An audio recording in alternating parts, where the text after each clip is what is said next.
மாலை வணக்கம். இன்றைய மைண்ட் யுவர் மைண்ட் நிகழ்ச்சிக்கு உங்களை வரவேற்பதில் மகிழ்ச்சி கொள்கிறேன். இன்னைக்கு 1400வது நிகழ்ச்சி. சரி, 1400வது நிகழ்ச்சிக்கு சார் இன்னைக்கு இந்த முறை கூப்பிடலாம் பிளான் பண்ணி என்ன பேசுறதுன்னு கேட்டாரு. மணி பத்தி பேசுங்க அப்படின்னு. யாரோ விஎஸ் மணியான்னு கேட்டாரு சாரு. எனக்கு மறக்க முடியல. விஎஸ் மணியான்னு கேட்டோம். அவரெல்லாம் நமக்கு வேணாம் சார் அப்படின்னு சொல்லிட்டேன். அப்புறம் தலைப்பு அவரே கொடுக்க சொன்னேன். தலைப்பு கொடுத்தாரு. வித்தியாசமான தலைப்பு கொடுத்திருக்காரு. மணி மைண்ட் மீனிங் அப்படின்னு சொல்லிட்டு என்ன பேச போறாருலாம் தெரியாது. என்ன கேள்வி கேட்க போறாருன்றதும் தெரியாது நமக்கு. பார்ப்போம். என்ன கேள்வி கேட்டாலும் பதில் சொல்லணும். தெரிஞ்சதை சொல்லுவோம். மகிழ்ச்சி. நன்றி. நீங்க ஆரம்பிக்கலாம் sir. Mind your mind international mind your mind with Stephen Raj என்ற இந்த இணையதளத்தின் 1400வது நிகழ்ச்சி இதில் பேசுவதற்கு எனக்கு வாய்ப்பு கிடைத்ததற்கு நன்றி. 1400 என்பது யாரும் எதிலும் யோசித்து பார்க்க முடியாத ஒரு மிகப்பெரிய எண். அப்படிப்பட்ட ஒரு அளவை, ஒரு நிலையை, ஒரு மைல் கல்லை தொட்டிருக்கிற MYM குழுவினர் அனைவருக்கும் என்னுடைய பாராட்டுதல்களும் வாழ்த்துக்களும். எப்படி முதல் நாள் ஒவ்வொருவரும் கலந்து கொண்ட போது மகிழ்ச்சியாக இருந்தீர்களோ, அதே மகிழ்ச்சியோடும் அதைவிட கூடுதல் உற்சாகத்தோடும் இன்றளவும் நீங்கள் கலந்து கொள்கிறீர்கள் என்றால் இந்த குழுவில் வேறு ஏதோ ஒரு டைனமிக்ஸ் இருக்கிறது, வேறு ஏதோ ஒரு சினர்ஜி வேலை செய்கிறது என்று நான் நிச்சயமாக நம்புகிறேன். ஒர்க்கிங் டுகெதர் என்று சொல்வார்கள். அது மிகப்பெரிய ப்ராக்ரஸ். நாள்தோறும் நீங்கள் சந்திப்பதும் தொடர்ந்து இணக்கமாகவே இருப்பதும் இடையிடையே நேரடியாக சந்தித்துக் கொள்வதையும் பார்த்து நான் வியக்கிறேன், நிறைய கற்றுக்கொள்கிறேன். அந்த விதத்தில் மீண்டும் ஒரு முறை உங்களுக்கு பாராட்டுகளை கூறிவிட்டு 1400 நீங்க பேசணும்னு அவர் சொன்னாரு. அவரே பணம் பற்றி பேசுங்கன்னு சொன்னாரு. நான் சொன்னேன், பணம் பற்றி நான் அடிக்கடி பேசிக்கொண்டே இருக்கிறேன். அது தவிர உங்கள் குழுவில் இருப்பவர்கள் எல்லோரும் விவரம் தெரிந்தவர். அவர்களுக்கு தெரியாத பணம் பற்றி நான் பேசுவதற்கு என்ன இருக்கிறது? அந்த மாலை நேரம் அனைவருக்கும் பயனுள்ளதாக சுவாரஸ்யமாக இருக்க வேண்டும் அல்லவா என்று நான் வேறு ஒரு தலைப்பு கொடுப்பதாக சொல்லிவிட்டு என்னுடைய வேறு புத்தகம் எழுதுகிற வேலைகளை விட்டுவிட்டு அவ்வப்போது இதற்காக உண்டியலில் சிறுவன் பணம் சேர்ப்பது போல சிந்தனைகளை சேர்த்து அவற்றை ஒழுங்குபடுத்த முயற்சி செய்து கொண்டிருந்தேன் கடந்த 15 நிமிடங்களுக்கு முன்பு வரை. அதை உங்களோட பகிர்ந்து கொள்வதில் மகிழ்ச்சி. ஆக இன்றைய தலைப்பு மனம், பணம், பொருள். பொருள் என்றால் மீனிங். வாழ்க்கையை பலரும் பல்வேறு விதங்களில் ஃப்ரம் பிக் பிக்சர் வியூ வெவ்வேறு விதங்களாக பிரித்து சொல்வதுண்டு. எப்படி லீடர்ஷிப் தியரிஸ், கம்யூனிகேஷன் தியரிஸ் எல்லாம் வெவ்வேறாக இருக்கின்றனவோ, ஒரே விடயத்தை வெவ்வேறு விதமாக பார்க்கிறார்களோ, அப்படிப்பட்ட பார்வையில் 8 பிரித்துக் கொண்டு என்று கூட ஒரு பிரபலமான திரை இசை பாடல் உண்டு. வாழ்க்கையை 8 பிரித்துக்கொள், முதல் 8 என்ன, 2வது 8 என்ன, 3வது 8. அதுபோல பலரும் வாழ்கிற வாழ்க்கையை ஒரு தூரத்தில் இருந்து ஒரு பார்வையாளனாக நான் பார்க்கிற பொழுது எனக்கு தோன்றியது, மனிதர்கள் 3 நிலைகளில் இருந்து வாழ்கிறார்கள். சிலர் 3லும் இருக்கிறார்கள், சிலர் 2ல், சிலர் 1ல், சிலர் 1ஓடு தங்கி விடுகிறார்கள். அந்த 3 தான் மணி, மைண்ட். 3வது மீனிங் என்று சொல்வது மீனிங்ஃபுல் லைஃப், அர்த்தமுள்ள வாழ்க்கை, பொருள் பொதிந்த வாழ்க்கை. எல்லோரும் பணத்தோடு வாழ்கிறார்கள், எல்லோரும் மனதோடு போராடுகிறார்கள், எல்லோரும் அர்த்தமுள்ள வாழ்க்கை வாழ்கிறார்களா? இதை பற்றிய ஒரு சிந்தனை சிதறல்கள் தான் இது. முடிவு எட்டப்படாத, சிந்திக்க தூண்டுகிற சில விடயங்களை பகிர்ந்து கொள்வதுதான் இந்த கூட்டத்தினுடைய நோக்கம். நான் பிரித்து பார்ப்பது மைண்ட், மணி அண்ட் மீனிங் என்பதை இந்த 1 மணி நேர பேச்சில் நான் MMM என்று சொல்கிறேன். இவற்றை அடையாளப்படுத்துவதற்கு M1, M2, M3 என்று இடையிடையே குறிப்பிடுவேன். M1 என்றால் மணி இந்த கூட்டத்திற்கு, M2 என்றால் மனம், M3 என்றால் மீனிங். பணம், மனம், அர்த்தம். M1 பணமின்றி அசையாது உலகு. இப்படி நான் தமிழ் இந்துவில் கூட ஒரு தொடரே எழுதினேன். பணம் நீரின்றி அமையாது உலகு என்ற சொற்றொடரை மாற்றி பணமின்றி அசையாது உலகு. பெரும்பாலான மக்களுடைய வாழ்க்கை நகர்த்தப்படுவது பணத்தால் தான். நாம் விரும்புகிறோமோ இல்லையோ, அனைவருமே பணத்தின் மீது பெருமதிப்பு வைத்திருக்கிறோம். பணத்தை தேடுகிறோம், துரத்துகிறோம், சேர்க்கிறோம், அதற்காக வருத்தப்படுகிறோம், நிறைய செய்கிறோம். பணமின்றி வாழ்க்கை அமையாது. இதற்கு காரணம் அவர்கள் அல்லது நாம் எல்லோருமே வளர்ந்த பொழுது நம்முடைய குடும்பத்தில் இருந்த நிலைமை, பணத்திற்கான பொருளாதார சூழல், தேவைகள், படிக்க போனால் அங்கே கேட்கப்படுகிற நன்கொடை, அதற்கு கட்ட முடியாத சிரமம், அல்லது படித்தவர்கள் அப்படி கிடைத்து படித்தவர்கள் சம்பாதிக்கிற பெரும்பணம், பணம் வைத்திருக்கிறவர்கள் செய்கிற நல்ல காரியங்கள், அட்டூழியங்கள், அக்கிரமங்கள் எல்லாவற்றையும் நாம் பார்க்கிறோம். ஆக இந்த உலகத்தை பணம் ஆட்டிப்படுத்திக் கொண்டிருக்கிறது. M1 என்பது இன்றியமையாதது, மறுக்க முடியாதது. கல்வியில், திருமணத்தில் எத்தனை பேருடைய வாழ்க்கையில் பணம் பொறுப்பிடுகிறது? பிரிவதற்கும், சேர்வதற்கும், சேராமல் போவதற்கும், பிள்ளைகளோடு சண்டை விடுவதற்கும் எல்லாவற்றிலும் பணம் தலையிடுகிறது. ஆகவே இந்த பணத்தை தயாரிப்பது, சேர்ப்பதில் பெரும்பாலான மக்கள் அவர்கள் வாழ்க்கை முழுவதையுமே செலவழித்து விடுகிறார்கள். அந்த M1, அதுதான் நான் சொன்னது, சிலர் இந்த M1, 2, 3 முதல் நிலையிலேயே, முதல் படியிலேயே தங்கி விடுகிறார்கள். அதை மட்டுமே பார்த்துவிட்டு முழு பொருட்காட்சியும் சுற்றி பார்த்து விட்டதாக நினைத்துக் கொண்டு உலகத்தை விட்டு போகிறார்கள். இன்றைக்கு நாம பார்க்க போவது, சிலர் இந்த காலத்தில் எல்லாம் மின்னணு மயமாகிவிட்டது, டிஜிட்டல். முன்பெல்லாம் பணக்கட்டுக்களை எண்ணி பார்ப்பார்கள், அடுக்கி வைத்து பார்ப்பார்கள், நகைகளை எண்ணி பார்ப்பார்கள், புடவைகளை எண்ணி பார்ப்பார்கள். ஆண்களுக்கு அவ்வளவு இருக்கிறதா என்று தெரியவில்லை, உடைகளை எண்ணி பார்ப்பார்கள். என் போன்ற சிலர் இதுவரை எழுதிய புத்தகங்களை எண்ணி பார்க்கிறோம். எத்தனை கட்டுரைகள் வந்திருக்கிறது, எத்தனை வாசகர்கள், எல்லாவற்றையும் எண்ணி பார்க்கிற, அவற்றால் ஒரு மன கிளர்ச்சி அடைகிற ஒரு மனப்பாங்கு மனிதர்களுக்கு உண்டு. சேர்த்து பார்ப்பதில், சேர்த்து வைப்பதில், சேர்த்து கொள்வதில் நமக்கு ஒரு ஆர்வம் எப்போதுமே உண்டு. அப்படி நாம் நம்முடைய வாழ்க்கையை சற்று தள்ளி இருந்து மனிதர்கள் எப்படி வாழ்கிறார்கள், நாம் எப்படி வாழ்கிறோம் என்று கொஞ்சம் தள்ளி நின்று யோசித்து பார்க்கிற ஒரு வாய்ப்பாக இதை பயன்படுத்திக் கொள்ளலாம். பணம் தேவைதான். நம்முடைய ஐயன் திருவள்ளுவர் சொல்லி இருக்கிறார், செய்க பொருளை என்றே சொல்லி இருக்கிறார். உறுதியாக, கட்டளையாக சொல்கிறார். பணமின்றி எதுவும் முடியாது. இல்லானே இல்லாலும் வேண்டால் என்று சொல்கிறார். பெற்ற தாய் கூட மதிக்க மாட்டாள் என்று சொல்லுகிறார். பொருள் இல்லாருக்கு இந்த உலகம் இல்லை என்று முடித்து விடுகிறார். பணத்தை எப்படி சம்பாதிக்க வேண்டும், எப்படி செலவழிக்க வேண்டும், தீரின்றி வந்த பொருள் என்று வழிமுறைகள் எல்லாம் சொன்னாலும் கூட பொருட்பாலுக்கு அதிக அதிகாரங்கள் வைத்தது போல பணத்திற்கு முக்கியத்துவம் அப்பொழுதே கொடுத்திருக்கிறார், அவரே கொடுத்திருக்கிறார் என்பதனால் பணம் தேவைதானா, பணம் என்பது ஒரு தவறு, பணம் சம்பாதிப்பதே தவறு, பணம் என்பதே தீண்டத்தகாத பொருள், அருவருக்கத்தக்க பொருள் என்றெல்லாம் யோசிப்பதில் பலனில்லை. பணம் வேண்டும். சரி, இவ்வளவு தூரம் பணத்தை பற்றி செய்த பிறகு நமக்கு தேவையான வாழ்க்கை வசதிகளை செய்து கொடுக்கிற பணத்தை, பாதுகாப்பை கொடுக்கிற பணத்தை, நிம்மதியை கொடுக்கிற பணத்தை, சிலருக்கு அந்த பணம் குறித்த ஒரு கேள்வி, எவ்வளவு பணம் இருந்தால் போதும், எவ்வளவு பணம் இருந்தால் போதும், இந்த கேள்வி பலர் சிந்திப்பதில்லை. இதற்கு விடை கண்டு தங்களுடைய நடவடிக்கைகளை மாற்றிக் கொள்வதில்லை. மாற்றிக்கொண்டவர்கள் M2, M3 என்று அடுத்தடுத்த கட்டங்களுக்கு போகிறார்கள். இல்லாதவர்கள் M1லேயே தங்கி விடுகிறார்கள். ஜமுக்காலத்தை விரித்து தங்கள் கொண்டு வந்த கூடையில் இருக்கிற உணவை பிரித்து வைத்துக் கொண்டு, தலகாணியை வைத்துக் கொண்டு, கால்களை நீட்டிக்கொண்டு அங்கேயே அமர்ந்து விடுகிறார்கள். M1ஐ தாண்டுவதில்லை.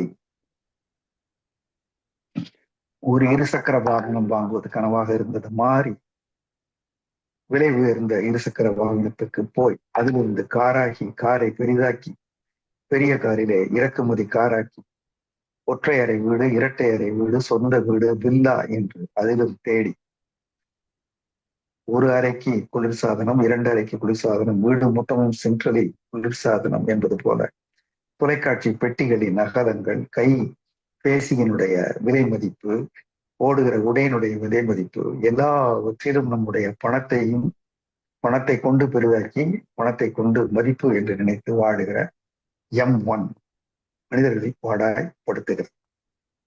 எல்லாவற்றுக்கும் பணம் வேண்டும். அந்த பணம் தொடர்ந்து கிடைக்க வேண்டும். அந்த கிடைப்பது அதிகரித்துக் கொண்டே போக வேண்டும். ஆக பணத்தை துரத்துகிற ஒரு வாழ்க்கையை பலர் வாழ்ந்து கொண்டிருக்கிறோம். எவ்வளவு இருந்தாலும் போதவில்லை என்கிற ஒரு பற்றாக்குறை மனப்பான்மையோடு இருக்கும். அதை துரத்தும் போது கையில் சிக்காமல் போவதை குறித்து வருத்தம், நம்மை விட சிலர் கூடுதலாக பெற்றுவிடுகிற போது பொறாமை, இப்படியாக பணம் நம்மை ஆட்டி படைக்கிறது. ஆனால் இந்த பணம் என்பது ஒரு கருவி மட்டுமே. பணமே மகிழ்ச்சி கொடுத்து விடாது. அந்த பணத்தின் அளவுதான் நம்முடைய அடையாளம் என்று நாம் நினைக்க தொடங்கிவிட்டால் நம்முடைய நிம்மதிக்கு M2விற்கு பெரிய கேடு வந்துவிடும். M2 என்பது மைண்ட். மைண்ட் என்பது மன நிம்மதி, மன மகிழ்ச்சி, மன ஆரோக்கியம், சந்தோஷம், துக்கம், வருத்தம், ஸ்ட்ரெஸ் எல்லாமே M2வில் வந்து விடுகிறது. ஆக இந்த M2வை முடிவு செய்வதில் பெரும் பங்கு நமக்கு உறவுகளை கெடுப்பதில், உறவுகளை உருவாக்குவதில். இன்றைக்கு முனைவர் பட்டங்கள் இல்லை, எதை வேண்டுமானாலும் விலை கொடுத்து வாங்கி விடுகிறார். ஆக பணத்தால் ஆகாதது எதுவும் இல்லை என்கிற ஒரு மாறிப்போன நிலைமையில் இந்த பணத்தால் மற்றவற்றை பெற முயற்சித்து கிடைக்காமல் M2 என்கிற மனதிலே குமைந்து கொண்டிருக்கிறார்கள். அதனால் இப்பொழுது அடுத்த கேள்வி, தெரிந்தோ தெரியாமலோ திரு ஸ்டீஃபன் அவர்கள் நிகழ்ச்சி தொடங்கிய போது நீங்கள் கேள்விகள் கேளுங்கள், தெரிந்தால் பதில் சொல்கிறோம் என்றார். இது தெரிந்தால் சொல்லுகிற பதில் இல்லை, சேர்ந்து கண்டுபிடிக்க வேண்டிய பதில். அடுத்த கேள்வி, இப்பொழுது இவ்வளவு இருந்தால் போதும் என்கிற கேள்வியிலிருந்து எவ்வளவு இருந்தால் போதும் என்று கேட்டேன். அதிலிருந்து அடுத்து நான் நகர்ந்து வருகிற அடுத்த கேள்வி, பணத்தை நான் கட்டுப்படுத்துகிறேனா, பணம் என்னை கட்டுப்படுத்துகிறது? யார் யாரை கட்டுப்படுத்துகிறது? உங்களால் உங்களுக்கு வருகிற வாய்ப்புகளை வேண்டாம் என்று நிராகரிக்க முடிகிறதா? கிடைக்கிற பணத்தை இல்லை என்று சொல்ல முடிகிறதா? நான் அப்படிப்பட்ட மனிதர்களை பார்த்திருக்கிறேன். அவர்கள் எங்கோ தூரத்தில் இல்லை. நான் சமீபத்தில் இல்லை, ஒரு 2 ஆண்டுகளுக்கு முன்னால் சிதம்பரமா என்று நினைவில்லை, ஒரு கோயிலுக்கு போய்விட்டு என்னுடைய காலணிகளை அங்கே இருக்கிற ஒரு கடைக்காரரிடம், வயதான பெரியவர், அவரை நான் புகைப்படம் எடுத்து வைத்திருக்கிறேன். என்னுடைய பயிற்சிகளில் அவரை காண்பிப்பேன். இந்த இதில் நான் அதை சேர்க்கவில்லை. ஒரு வயதானவர், ஒரு 50-60 வயது இருக்கலாம், தோட்டத்தில் 70 போல இருப்பார். அப்படித்தானே இருக்கிறார்கள் பணம் இல்லாத. அப்படி இருக்கிற ஒரு பெரிய மனிதர் சாதாரணமா உட்கார்ந்து இருக்கிறார். காலணிகளை விட்டால் 1 ரூபாய் கொடுப்பார்கள் இருக்கிறார்கள், 2 ரூபாய் கொடுப்பவர்கள் இருக்கிறார்கள். அவர் அங்கே உட்கார்ந்து இருக்கிறார். நான் அங்கே போகிறேன். என்னுடைய காலணிக்கு நான் 1 ரூபாய் கொடுக்க வேண்டும். என்னிடம் 10 ரூபாய் இருக்கு. தற்செயலாக நான் காலையில் சீக்கிரம் போய்விட்டேன். அவரிடம் சில்லறை இல்லை. அவரிடம் அந்த 1 ரூபாய்க்காக நான் 10 ரூபாயை கொடுக்கிறேன். எங்கள் இருவருக்கும் இருக்கிற பரிவர்த்தனையில் அவர் தான் செய்தார். நான் 10 ரூபாயை கொடுத்து விட்டு சில்லறை வேண்டாம் என்கிறேன். அவர் அந்த 1 ரூபாய் வேண்டாம் என்று சொல்லிவிட்டார்.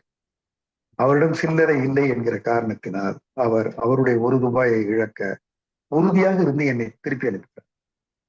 அப்படி என்றால் எவ்வளவு பணம் இருந்தால் போதும் என்கிற கேள்விக்கு பதில் எங்கெங்கோ இருக்கிறது. எவரிடமெல்லாம் இருக்க வேண்டுமோ அவர்களிடம் இல்லை. ஆக அந்த 10 ரூபாய் பிறகு நான் அவருக்கு கொடுத்தேன் என்பது வேறு கதை. ஆனால் அதை அவர் வாங்க மறுத்த அந்த உறுதிப்பாடை பார்த்து நான் வியந்து போனேன். அவருக்கு அந்த 10 ரூபாய் நிச்சயமாக பலன் தரும்.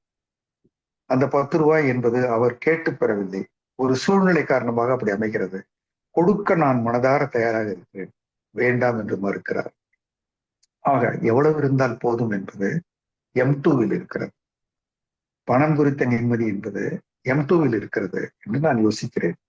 அதனால் அவரை பணம் கட்டுப்படுத்தவே ஆக நாம் எவ்வளவுக்கு எவ்வளவு சரியில்லை என்று நினைப்பவற்றை M2வில் எடுக்கிற முடிவுகளை M1ல் நம்மால் நடைமுறைப்படுத்த முடிந்தால் நாம் ஓரளவிற்கு M3க்கு பெறுவோம். M3 என்பது பின்னால் என்ன என்று பார்க்கலாம். மனிதனுடைய முன்னேற்றம் என்பது M1 to M2 to M3 என்கிற ஒரு முன்னேற்ற பாதையாக இருக்க வேண்டும். ஆக பணம் நம்மை கட்டுப்படுத்துகிறதா, நாம் பணத்தை கட்டுப்படுத்துகிறோமா? பணத்திற்காக எவ்வளவோ பேர் எவ்வளவோ விஷயங்களை செய்து விடுவதை நாம் இன்றைய உலகிலே பார்க்கிறோம். மிக எளிதாக மிகப்பெரிய மனிதர்கள் நினைத்துக் கொண்டிருப்பவர்கள் பணத்துக்கு விலை போவதை பார்க்க, பணத்திற்காக விலை போகாத சாதாரண மனிதர்களும் இருக்கிறார்கள். பணம் அவர்களுக்கும் தேவை, இவர்களுக்கு அவ்வளவு தேவையில்லை. தேவையில்லாத பணத்திற்காக கூட சிலர் தங்களுடைய வாழ்க்கையின் முக்கியமான மதிப்பீடுகளை, விழுமியங்களை கூட சமரசம் செய்து கொண்டு விடுகிறார். ஆக M2 என்பது அடுத்த நிலை. முதல் நிலையில் இருக்கிற போதே நாம் 2 வீடுகளிலும் வசிக்கிறோம். M1 and M2 இரண்டிலுமே வசிக்கிறோம். M2வில் நடக்கிற குழப்பங்களுக்கு M1 தான் காரணம் என்று பார்த்தோம். நாம் மனதால் தான் வாழ்கிறோம். ஒருவருடைய வாழ்க்கை என்பதே அவர் எப்படி வாழ்ந்தார் என்பதே கண்ணதாசன் அவர்கள் சொன்னது போல அனுபவம் என்பதுதான் கடவுள் என்று அவர் சொன்னார். என்ன என்று கேட்டால் ஒவ்வொன்றையும் திருமணம் என்றால் திருமணம் செய்து பார், குழந்தைகள் என்றால் பெற்று பார் என்று அவர் சொன்னது போல ஒரு புத்தி சுவாதீனம் இல்லாத, ஒரு நினைவாற்றல் இல்லாத அல்லது புத்தி சுவாதீனம் என்கிற தமிழ் சொல் சரியான எனக்கு இப்பொழுது அகப்படவில்லை. புத்தி சுவாதீனம் இல்லாத ஒரு மனிதர் சாப்பிடுகிறார், மற்ற தினசரி வேலைகளை செய்கிறார், எல்லாம் செய்கிறார், அல்லது யாரோ செய்து விடுகிறார். அவர் வாழ்கிறாரா? அவருக்கு நடப்பது என்னவென்று தெரியுமா? அவரை யார் மதிக்கிறார்கள், பிரியப்படுகிறார்கள், கொஞ்சுகிறார்கள், கொண்டாடுகிறார்கள், போட்டு உதைக்கிறார்கள், மிதிக்கிறார்கள், துரத்துகிறார்கள், எதுவும் அவருக்கு தெரியாது. அவர் ஜீவித்திருக்கிறார், ஆனால் வாழவில்லை. ஏனென்றால் அவருக்கும் மனதுக்கும் தொடர்பு இல்லை. மனதால் தான் வாழ்கிறோம். எவ்வளவோ உடல்நலம் இல்லாமல் 8 ஆண்டுகளாக படுக்கையில் படுத்திருந்தவர்களே எனக்கு தெரியும். கை கால்களை அசைக்க முடியாது. அவருடைய பிள்ளைகள் அவரை பார்த்து கொண்டார்கள். ஆனால் வீட்டில் நடக்கிற ஒவ்வொன்றையும் கவனிப்பார்கள், ஒவ்வொன்று மீதும் கருத்து சொல்வார்கள், ஒவ்வொன்றுக்கும் பாராட்டுவார்கள். 8 ஆண்டுகளும் உடல் வேலை செய்யாவிட்டாலும் மனது வேலை செய்தது. அவர்கள் வாழ்ந்தார்கள்.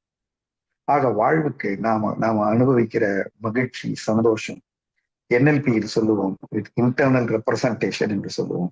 வெளியில் நடப்பது எல்லாவற்றையும் மனதை எப்படி புரிந்து கொள்ளுகிறதோ அதுதான் நம்முடைய மகிழ்ச்சியோ, வருத்தமோ, எரிச்சலோ, கோபமோ, பதட்டமோ, எதுவாக நிதானமோ, எல்லாவற்றுக்கும் காரணம் மனம். மனதால் தான் நாம் வாழுகிறோம். சிலர் மனதை சரியாக சரி செய்து வைத்துக் கொண்டு அந்த மனதை வைத்து நிம்மதியாக வாழ்கிறார்கள். அப்படித்தான் அந்த காலனிக்கு 10 ரூபாய் வாங்க மறுத்தவர், அவர் மனதில் பணத்திற்கு தூரத்தில் ஒரு சின்ன இடம் கொடுத்திருக்கிறார். சிலருடைய மனதிலே பணத்திற்கு மற்ற எல்லா பொருட்களையும் முகத்தில் தூக்கி எறிந்து விட்டு நடுநாயகமாக சிம்மாசனம் போட்டு அந்த பணத்தை உட்கார வைத்து மற்ற அனைத்தும் அதற்கு அடிமை என்று வைத்திருக்கிறார்கள்.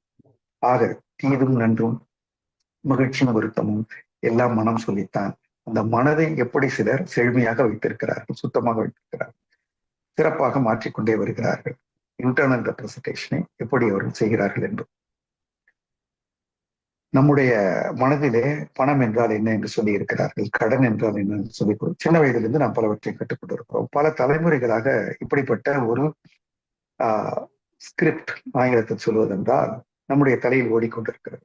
அதனால்தான் குறிப்பிட்ட விதமாக நாம் நடந்து கொள்கிறோம். அந்த ஸ்கிரிப்டை மாற்றி எழுதுவது அனுபவங்கள். சிலர் அனுபவங்கள் பெற்றாலும் மாற்றி எழுதி கொள்வதில்லை. நிறைய பணம் இருந்தால் நிம்மதியாக இருக்கலாம் என்று யாரும் நமக்கு சொல்லிவிட்டார்கள்.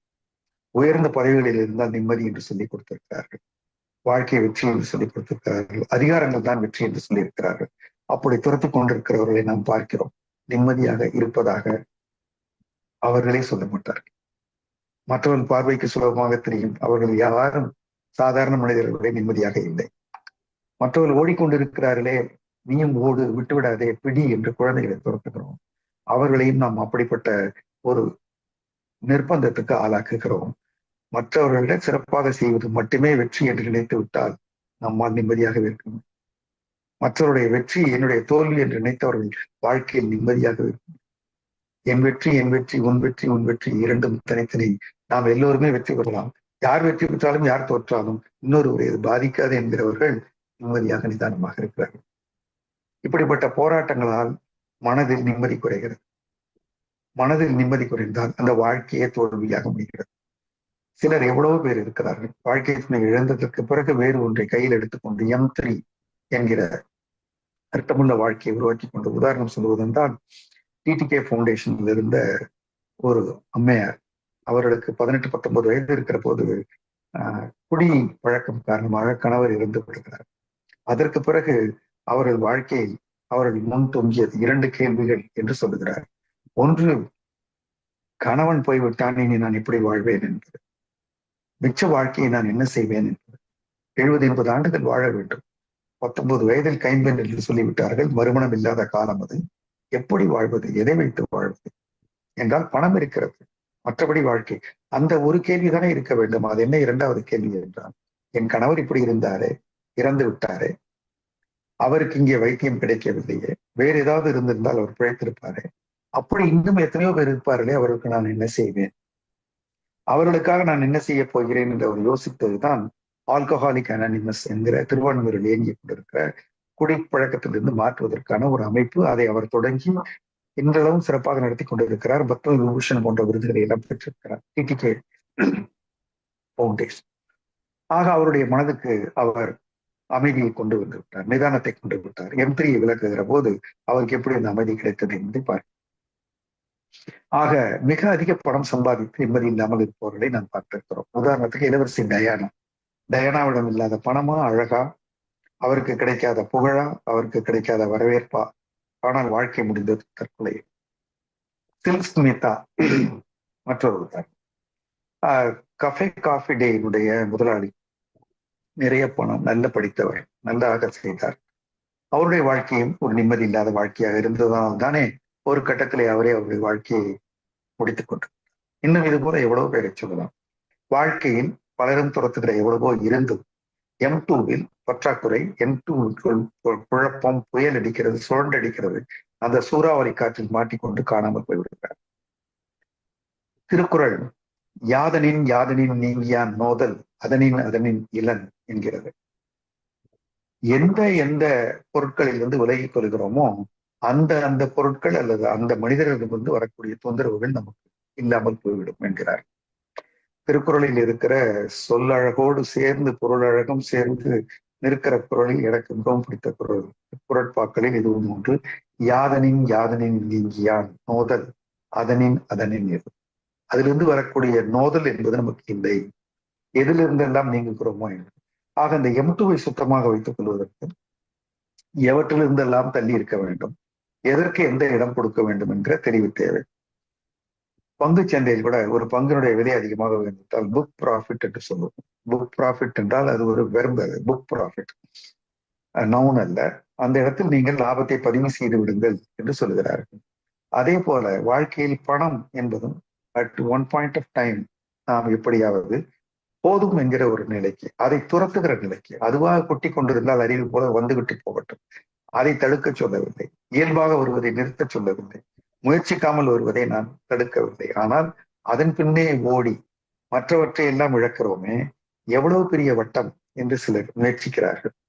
டால்ஸ்டாயினுடைய அந்த அற்புதமான கதை, ஒருவர் நீ காலையில் சூரிய உதயம் ஆரம்பித்ததிலிருந்து மண்வெட்டியால் வெட்டி கொண்டே போகும், எவ்வளவு நீளத்திற்கான ஒரு இடத்தை நீ போய் வெட்டுகிறாயோ அதை ஒரு வட்டமாக்கி விடு, அந்த வட்டத்துக்குள் இருக்கிற இடம் மொத்தமும் உன்னுடையது என்று சொல்லுகிறார்கள். காலையில் 6 மணிக்கு வெட்ட ஆரம்பித்தவன் நண்பகலில் திரும்ப வேண்டும், பாதி வட்டத்தை முடித்து மீதி வட்டத்தை முடிக்க வேண்டும். ஆனால் முடிக்கிற போது இன்னும் சற்று முயற்சி செய்து முடித்துக் கொள்ளலாம், ஏன் வாய்ப்பை விட வேண்டும் என்று நண்பகலுக்கு மேலும் ஒரு அரை மணி நேரம் கூடுதலாக வெட்டி கொண்டே போகிறான். அதனால் மொத்தமாக அவன் 1 மணி நேரம் குறைவான அளவிலே இருப்பான் இறுதியிலே முடிகிற பொழுது. அதை யோசிக்கவில்லை பேராசை காரணமாக. ஆனால் முடிக்க வருகிற தருவாயில் தூரத்தில் இருக்கிறத அவன் முடிக்க வேண்டிய கோடு வெட்டி கொண்டே வருகிறான். காலையிலிருந்து வெட்டியதால் களைப்பு, உடலால் பழைய மாதிரி உழைக்க முடியவில்லை, பசி, அதே சமயத்தில் இது போய்விடுமே என்கிற படவடக்கு. வெட்டி அவன் விழுந்தான், மாரடைத்து இறந்து போனான். ஆக ஒருவர் எவ்வளவு பெரிய வட்டம் போடுகிறோம் என்பது முக்கியம் அல்ல, வட்டம் முழுமையானதா. ஒருவருடைய வாழ்க்கையில் M3 என்பது ஒரு பர்பஸ்ஃபுல், ஒரு மீனிங்ஃபுல் லைஃப் இருந்ததா? எவ்வளவு பாதியில் விட்டு விட்டு போவதிலே பொருள் அல்ல, மீனிங் அல்ல, பொருள் அல்ல. ஆக எதையோ சிறிதோ பெரிதோ எதை செய்கிறோமோ அதை முழுமையாக செய்கிறோமோ, ஏதாவது ஒரு கட்டத்தில் நண்பகலில் திரும்ப வேண்டும். M1லேயே உட்கார்ந்து கொண்டிருக்காமல் M3யை நோக்கி திரும்ப வேண்டும். வாழ்க்கையின் தொடக்கத்தில் பணம் வேண்டும். பணம் சம்பாதிப்பதற்காக சம்பாதித்தது சந்திக்கிற சவால்கள், எதிர்ப்புகள், பொறாமை, இவற்றால் M2வில் சிக்கல்கள் வரும், அதை சமாளிக்க வேண்டும். இந்த 2வது கட்டத்திற்கு வராதவர்கள் சிலர், வந்த பிறகு அதோடு முடிந்து வருவர்கள் பலர். 3வது கட்டம் என்பது வெகு சிலர் மட்டுமே வருகிற ஒரு இடம், லெவல். இந்த குழுவில் சிலர் வந்திருக்கலாம், வந்தவர்கள் நாம் சந்தித்திருக்கலாம், இன்னும் வராதவர்களும் இருக்கலாம், தாங்கள் இன்னும் வரவில்லை என்று தெரியாதவர்களும் இருக்கலாம். ஆக M3 என்பது meaningful life. The third part என்ன பார்க்கிறோம்? நாம் உலகத்தில் சாதிக்கிறோமா, பங்களிக்கிறோமா? இது 2க்கும் வேறுபாடு இருக்கிறது. Do we achieve or do we contribute? உலகத்தில் சாதனையாளர்கள் எல்லோரும் பங்களித்தவர்கள் அல்ல. சிலர் இருக்கிறார்கள், 100 மீட்டர் தூரத்தை 9.58 வினாடிகளில் கடந்தவன் சாதனையாளர். அவன் இந்த உலகத்துக்கு செய்த பங்களிப்பு என்ன?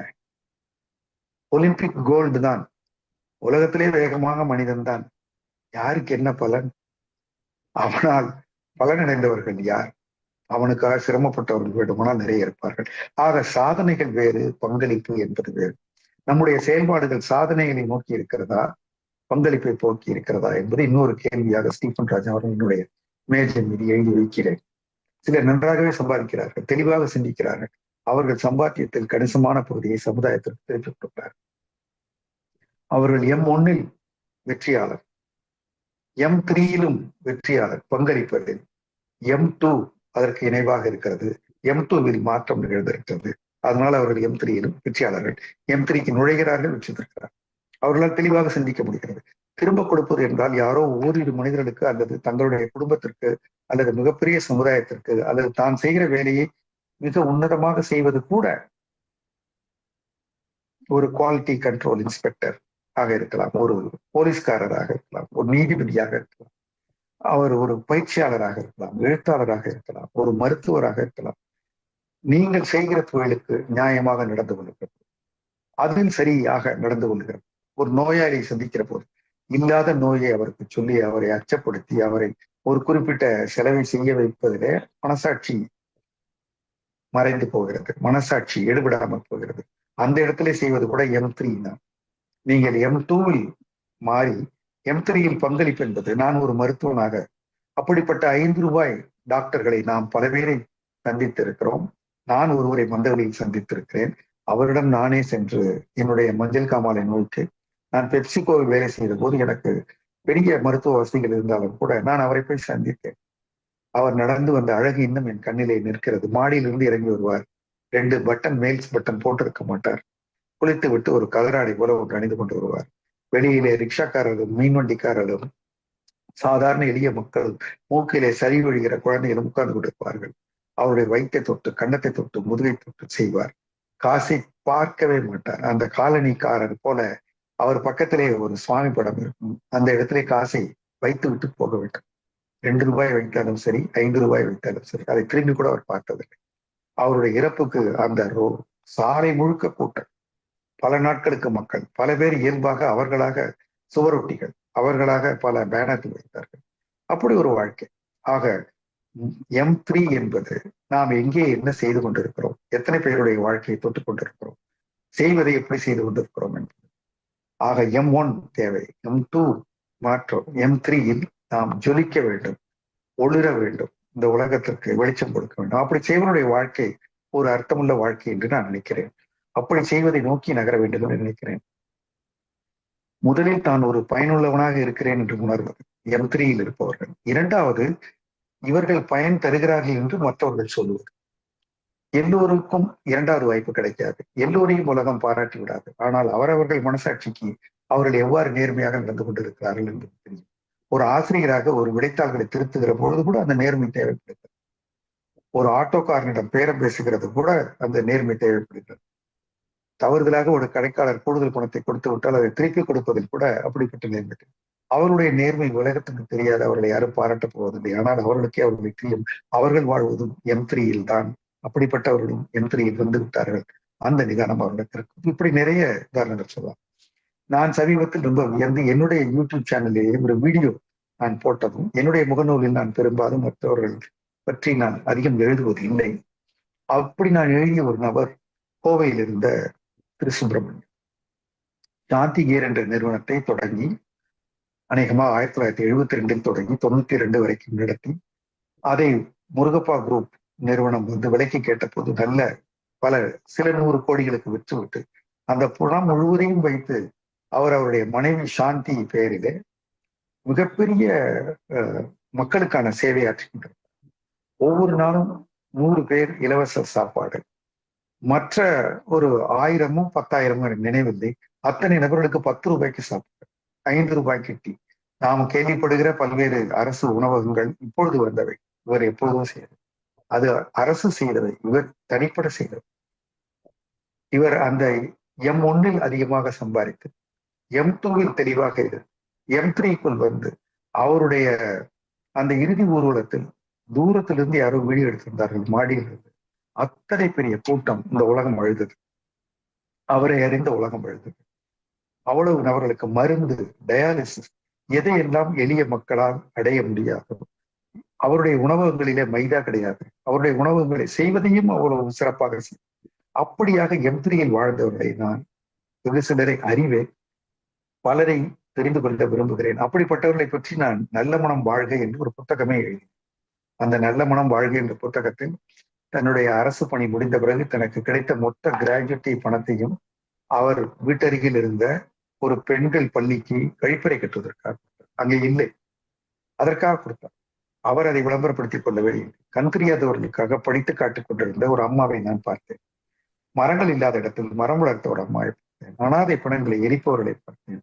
பிள்ளை இல்லாத 52 பிள்ளைகளை எடுத்து வளர்த்த வடசென்னையில் இருக்கிற ஒரு அம்மையாரை பார்த்தேன். பாவையர் மலர் என்கிற ஒரு புத்தகத்திற்காக, அல்லது மல்லிகை மலர் என்கிற ஒரு புத்தகத்திற்காக நான் எழுதிய தொடர், அந்த தொடர் பின்னால புத்தகமா. அப்படிப்பட்ட மனிதர்கள் தேடினால் ஒட்டி கிடக்கிறார். ஆனால் அவர்களை விளம்பரப்படுத்திக் கொள்வதில்லை. அவர்களுக்கே இவர்கள் எவரும் அவரை பற்றி நான் எழுதிய பிறகு அந்த புத்தகம் எனக்கு ஒரு காப்பி கொடுங்க, நான் வைத்துக் கொள்கிறேன், என் பிள்ளைகளுக்கு காட்ட வேண்டும், தெரிந்தவர்களுக்கு காட்ட வேண்டும் என்று கேட்கவே இல்லை. கொடுத்தால் அதை மதிக்க கூட இல்லை. காரணம், அவர்களுக்காக செய்கிறார். அவருக்காக காட்டுவதற்காக, உலகத்தில் இருந்து சான்றிதழ் பெறுவதற்காக, பாராட்டு பெறுவதற்காக செய்யவில்லை. M3 வாழ்கிறார். நான் திருச்சி பாரத நிறுவனத்தில் பணியாற்றிய பொழுது அங்கே டெப்டி ஜெனரல் மேனேஜராக PS சேஷாத்ரி என்று ஒருவர் இருந்தார். அவர் மறைந்தவர். என் மீது மிகவும் பிரியமான ஒரு மேலதிகாரி, பாலக்காட்டுக்காரர். அவருடைய இறுதி நாள், பணியினால் முடிந்த பிறகு நிறுவனம் கொடுத்த காரில் போகாமல் நடந்து வீட்டுக்கு போனதை நான் பார்த்தேன். அதற்கு பிறகு ஒரு வாரம் கழித்து நான் அவரை கோவிலில் பார்த்தபோது ஒரு வேட்டி கட்டி கொண்டு தரையில் உட்கார்ந்து, இவரா டெப்டி ஜெனரல் மேனேஜர்? அங்கே BHEL டெப்டி ஜெனரல் மேனேஜர் என்று மிகப்பெரிய பதவி, அதுவும் 1990களில் மிகப்பெரிய பதவி. அவர் அவ்வளவு எளிமையாக, அவ்வளவு சுலபமாக அவரால் M1 இருந்து M2 வர முடிந்திருக்கிறது. PS சேஷாத்ரி. அதே போல நாம் வாழும் உதாரணங்கள் என்று பார்த்தால், வாழ்ந்த உதாரணம் என்று பார்த்தாலும் இரண்டும் இருக்கிறது. வாழும் உதாரணம் வாரன் பஃபெட். அவ்வளவு பணம் சம்பாதித்தும் 10 லட்சம் கோடி ரூபாய் பணம் சம்பாதித்த பிறகும் பொது விமானத்தில் பயணம் செய்வது, எளிமையாக வாழ்வது, அதே வீட்டில் வாழ்வது, தன்னுடைய மொத்த பணத்திலிருந்து 99 விழுக்காடு பணத்தை மற்றவர்களுடைய நலனுக்காக பல்வேறு ட்ரஸ்டுகளுக்கு பணத்தை அதை கொடுத்திருக்கிறார், தர்மத்துக்காக கொடுத்திருக்கிறார். 99 விழுக்காடு பணத்தை 10 லட்சம் கோடி சம்பாதித்தவர் கொடுக்கிறார். அதே போல நம்முடைய அப்துல் கலாம் அவர்கள், நான் என்னுடைய பயிற்சி கூடத்தில் ஒரு முறை சொன்ன போது மாணவர்கள் அதை மிகவும் ரசித்தார்கள். நான் அதை எதிர்பார்க்கவே இல்லை. மாஸ்லோஸ் ஹைரார்கி ஆஃப் நீட்ஸ் என்று ஒரு தியரி ஒன்று இருக்கிறது, மோட்டிவேஷன் தியரி.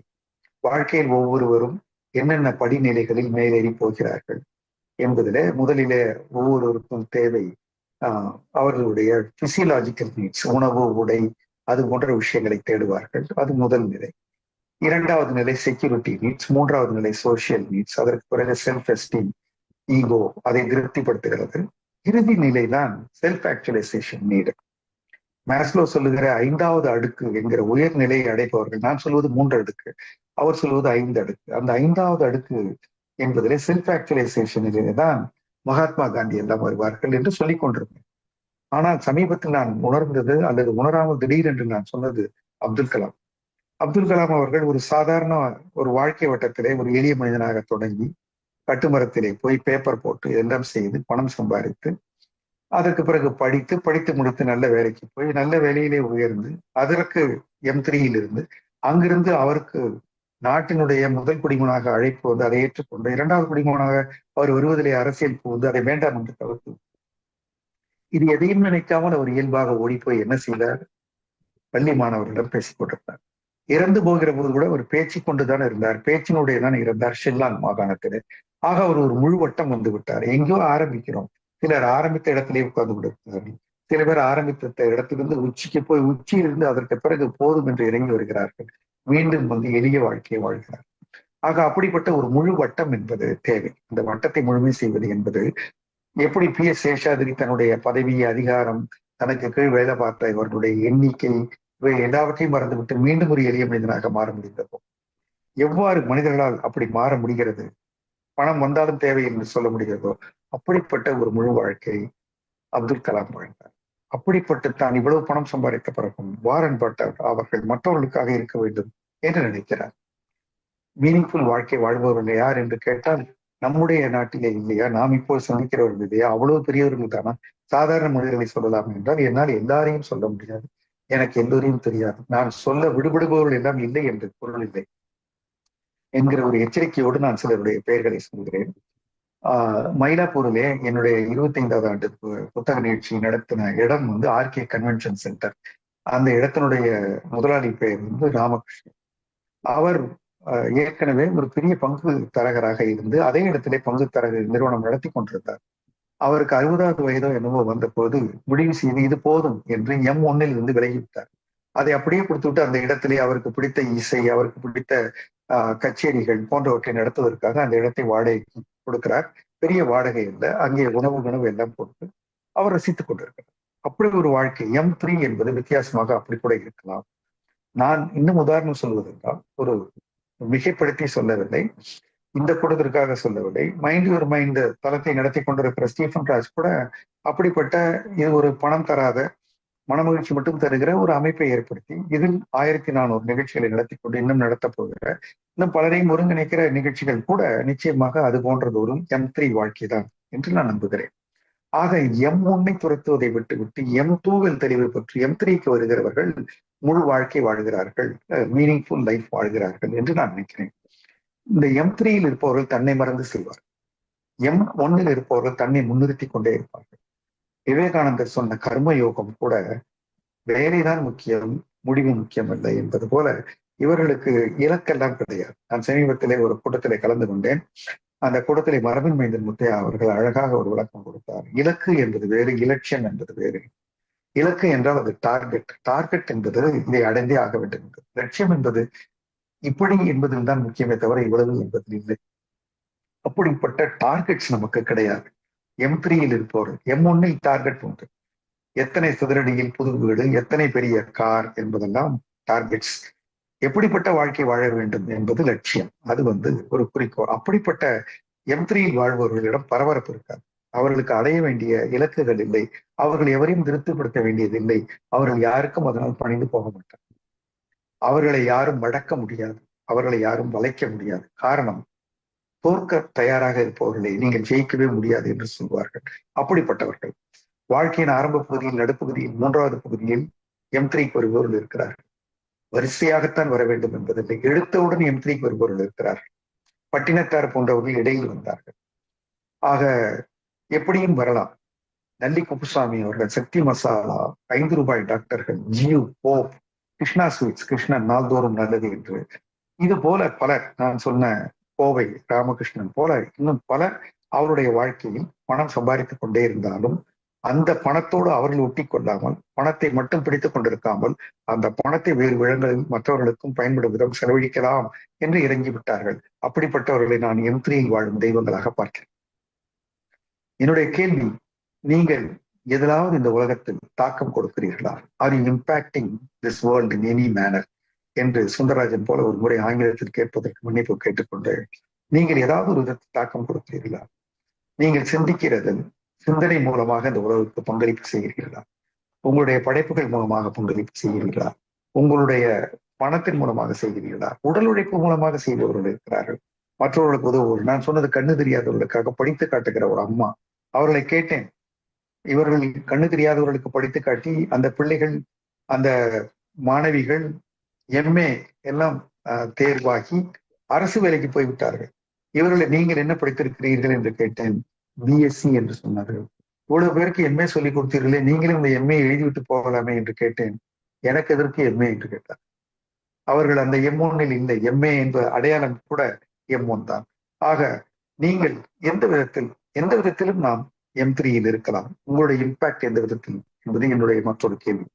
ஒரு அர்த்தமுள்ள வாழ்க்கை என்பது எவ்வளவு சேர்த்து வைத்துக் கொண்டோம் என்பதில் இல்லை, உங்களால் எவ்வளவு தாக்கம் கொடுக்க முடிந்தது என்பதில் இருக்கிறது.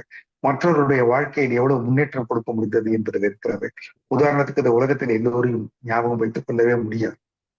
என்னுடைய திட்டம் 6 என்கிற நாவலில் இதைத்தான் விவாதித்திருப்பேன். அதில் கேட்கும், இந்த உலகத்தில் எத்தனை கோடி மக்கள் பிறந்து மறைந்து விட்டார்கள், அத்தனை கோடி மக்களும் அவர்கள் வாழ்ந்த போது அவர்கள் தான் முக்கியமானவர்கள் என்று நினைத்திருப்பார்கள். எத்தனை பேருக்கு நினைவிருக்கிறது? எத்தனை பேரை இந்த உலகம் நினைவு வைத்துக் கொள்ள முடியும்? ஒரு ஐன்ஸ்டீன், ஒரு எடிசன், ஒரு காந்தி, ஒரு ஆப்ரஹாம் லிங்கன். இன்னும் காந்தி, ஆப்ரஹாம் லிங்கன் எல்லாம் கூட இன்னும் 2 நூற்றாண்டுகளுக்கு பிறகு நினைக்கப்படுவார்களா என்று சொல்ல முடியாது. ஆக திருவள்ளுவர் இன்று நினைக்கப்படுகிறார், நினைக்கப்பட வேண்டும். தொடர்ந்து ஷேக்ஸ்பியர் நினைக்கப்படுகிறார். எழுத்துக்களால் வாழ்பவர்கள் அவர்கள், சிந்தனைகளால் வாழ்பவர்கள் சிலர், கொடுத்த செய்தி செயல்பாடுகளால் வாழ்பவர்கள் சிலர். M3 என்பது பணம் செலவழிப்பது மட்டுமல்ல, வேறு விதங்களிலும் மற்றவர்களுக்கு பலனுள்ளவர்களாக இருக்கலாம். இப்படி யார் M3க்கு வருகிறார்கள்? எல்லோரும் M3க்கு வர முயற்சிக்கிறார்கள். நான் ஒருவரோடு என்னுடைய நடைப்பயிற்சியில் காலையில் பேசிக் கொண்டிருந்த போது இது குறித்து நான் அவரோடு விவாதித்தேன். அவரை கேட்டேன், உங்களுடைய M3 என்னவென்று. அவர் சொன்னார், நானும் போகிறேன், எனக்கும் தோன்றுகிறது, ஆனால் தொடர்ந்து இருக்க முடியவில்லை என்று சொன்னார். அப்போது எனக்கு தோன்றிய உதாரணம், ஒரு டிஸ்க் வேகமாக சுற்றி கொண்டிருக்கிறது. அந்த சுற்றி கொண்டிருக்கிற அந்த சக்கரத்தினுடைய வெளிப்பாகத்தில் கொண்டு போய் நம்முடைய விருப்பத்தை வைத்தால் அது சுற்றுகிற வேகத்தில் வெளியே போய் விழுந்து விடுகிறது. அதை கொண்டு போய் நடுவில் வைத்தால், ஆழத்தில் வைத்தால் அது எவ்வளவு சுற்றினாலும் உள்ளே. ஆக மனதின் ஆழத்தில் நாம் உணர்ந்து M3க்கு வர விரும்பினால்தான் வர முடியும். அவ்வப்போது ஆசைப்பட்டால் மட்டும் முடியாது. டீப் சென்டர் என்கிற அந்த ஆழமான மனதில் அதை நினைத்து அதற்கு ஒரு அளவிற்கு நாம் ஒத்து வந்து விட வேண்டும். இது போல பலரை சொல்லலாம். ரத்னகிரி என்கிற ஒரு மலையிலே நான் பார்த்த ஒருவர் ஒரு மின்சார வாரியத்தில் வேலை செய்தவர்.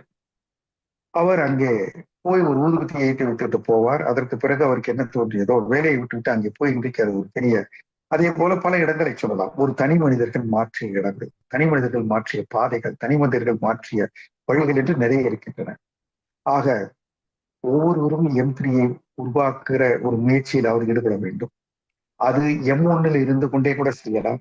நான் சமீபத்தில் போயிருந்த டிவிஎஸ் சுந்தரம் மோட்டார்ஸ் நிறுவனத்தில் 50,000 ஊழியர்கள் மொத்தமாக டிவிஎஸ் பணி செய்கிறார். யாரோ ஒருவர் போட்ட விதை. அதற்கு பிறகு இப்படித்தான் நிறுவனம் நடத்த வேண்டும் என்கிற வழிமுறைகள்.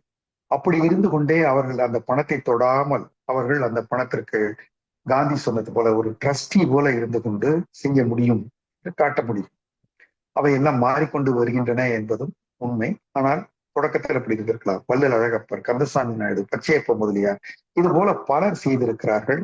அவருடைய வாழ்க்கையை மற்றவர்களுக்கு பல லட்சம் கோடிக்கணக்கான மக்களுக்கு பயன் தருவது போல. நீங்கள் வாழ்கிற இடத்தில் வெளிச்சம் போடுங்கள், மற்றவர்கள் வாழ உதவி செய்யுங்கள். காந்தி ஒரு குறிப்பிட்ட தேசத்தில் இருந்து கொண்டு அவர் செய்த ஒரு வேலை, அந்த வெளிச்சம் என்பது உலகத்தின் ஒரு பரந்துபட்ட பகுதியில் வெளிச்சமாக மாறியது. காரணம் அவருடைய உயரம் அதிகம்.